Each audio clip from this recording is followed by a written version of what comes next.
Hello again, it is hand camera time in a modular land, and in this video I'd like to show you another patch tip, which is about feedback for triggers.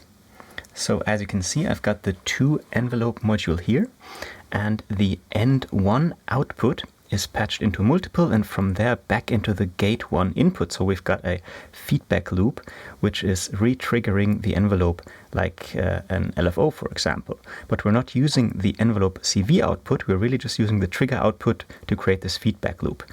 And then what we have here is a CV input into the decay CV. So attack is at 0 and decay is at a low value. So we're modulating the decay CV, and this results in the 2 envelope acting like a trigger delay, a voltage controlled trigger delay. So what are we triggering with this delay? One of the multiple outputs goes into the RBS from Wonkystuff. Now this is a random bit shift sequencer, so whenever it receives a clock, which is our trigger which we are generating with the 2 envelope, it creates a random voltage. And it has 3 outputs which I'm all using, and one of the outputs goes back into a CV tool where I'm scaling it and inverting it, and from there back to the 2 envelope into the decay CV input, what we already discussed.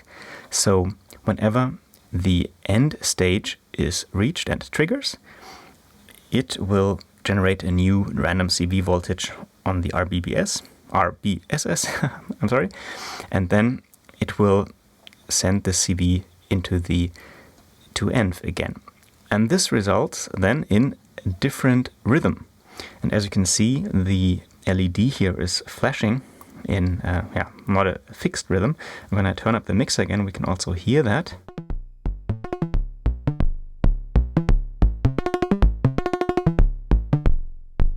And now the interesting part here, I keep saying that, also in the last video I said the interesting part here, I think at least twice, is that because I inverted the CV signal from the RBBS, the high CV signals will make the envelope faster. So the space between the 2 triggers is shorter with high notes. And let's go back to the RBSS real quick. The other output of the CV goes into the quantizer. And from there it just goes into my VCO.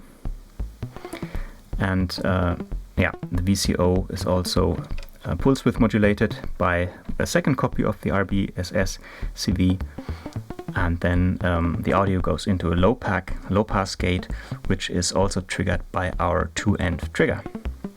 So we have a very simple synth voice here playing a quantized melody, and every time a high note is played, the same CV from this high note is inverted so that it's actually a low CV, meaning that the decay time is also low. So high notes sound shorter than low notes.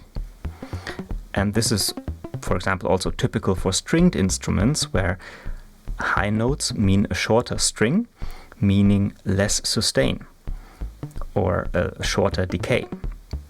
So this is somewhat natural.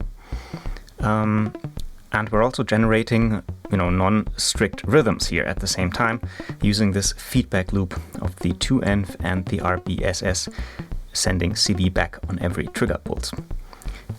Now, what is cool about the RBSS, and you probably know that already if you watched the 5th Volt tutorial video, is that you can set the length of the random sequence, and you can also set the chance how it evolves with each trigger pulse. So you can also lock this if you turn down the chance to 0. So let's do that real quick. Now the sequence is looping. And when I turn up the chance dial a little bit, it will slowly evolve from that looping rhythm to something else.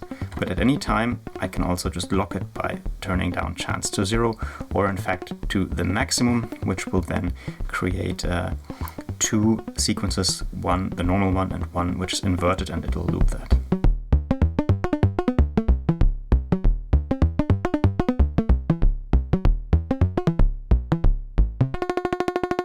And this is a very short length. Now we're just playing one note, dialing up the chance.